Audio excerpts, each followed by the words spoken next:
Have you ever met a random person who just seems to be so supportive and helpful?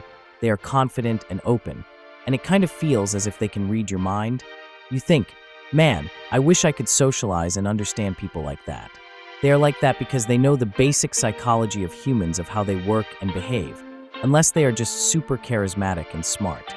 I will reveal what these special people know that you probably don't know about to become a social king or queen. First things first that you need to understand before anything else, humans are naturally social beings. It doesn't matter if they are super quiet, living in isolation, or even deaf and mute. You cannot run away from your human nature of needing to have social company sometimes. Social connections are vital to mental and physical well-being. It keeps you going and can help you when experiencing a lot of negative energy. Loneliness and isolation can lead to negative effects on health, including depression and increased risk of chronic illness. So this is why us as humans need to have some social companionship. As long as you know this, you will know when a person just needs someone to talk to while having a bad time. Now, before you just go confidently to random people and start small talk, you must also know that it doesn't matter who doesn't want to admit it, but we are always influenced by first impressions. This means people make snap judgment at first look, especially if they are judgmental. But if you come across nicer people, they will give basically like the first 5 seconds to decide what type of person you are and whether they like you or not. It's not very nice of people, but this is just how we are. So this is why it is important to keep yourself presentable and looking good, as well as knowing how to greet someone. Make sure you have a great open body posture before and while meeting someone, as this is also a first impression people will subconsciously check. Which brings me to another psychological behavior to understand, is our body language. About 93% of our communication comes from our body language, according to research. It may not sound right, because all it takes is some words to talk, but communication is much more than that. It is about giving meaning to what you say. This could be whether it comes from your eyes, hand movement, how relaxed you seem, and even down to your facial expression. Sometimes a liar may try to give a false story or scenario, but if the body language and tone doesn't match it, it can be recognized by people who greatly understand psychology and social interactions. Body language speaks way more than your voice. This is why it's very important to pay attention to body language, even though you subconsciously see it. It can show what people are thinking and what sort of emotions they are going through without even saying a word. Relating to emotion from body language, I bet you didn't know that emotions are contagious. A vibe or emotion someone is giving off can be passed to another person without them knowing. Have you ever felt that weird thing where someone is feeling emotional, they start to tear up, and you are just there staring at them for a moment? Then all of a sudden, it hits you. You feel like tearing up, and you're fighting in your head to not tear up? Admit it, it's you, and it doesn't make sense to you. Well, this proves that emotions are contagious, also the energy you give off. This is why it is best to avoid people who are full of complaints and problems. They spread their negative energy to others. Also, people tend to be more efficient and work better when there is positive reinforcement rather than punishment. Both ways work, but one keeps you happy and motivated, and the other can be mental torture and unhealthy, while having slightly less progression. Unless your life is on the line, then that's a different story. But hopefully you're not putting yourselves into these situations. Anyways, Asian parents tend to only offer punishment to their children based on what I have seen, but they only do better at the work because they probably work double the amount. Asians watching this would understand. Whereas a student that receives positive feedback from a teacher that's willing to help will majorly outperform other students. They aren't put under the stress or pressure of being punished and are usually more motivated to do the task. They can think more clearly as well, and will have less to worry about. This is an example of how people work better with positive feedback, which you can apply this into so many other things. If you learn how and when to use this socially, most people will like you and will start to see you as a supportive and positive person. Being supportive and positive is also important because the placebo effect is real.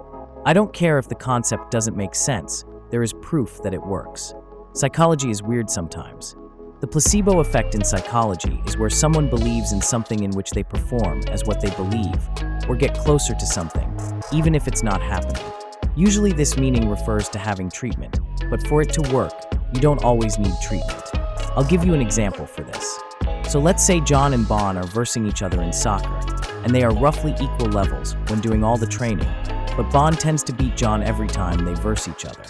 Bon is very confident and feels like he is the best while John underestimates his ability to perform well. Do you see the pattern?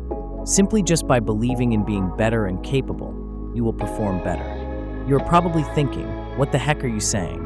But it's all true, even if you refuse to believe it. The winning effect is also in Bon's favor here, but I will talk about that another time.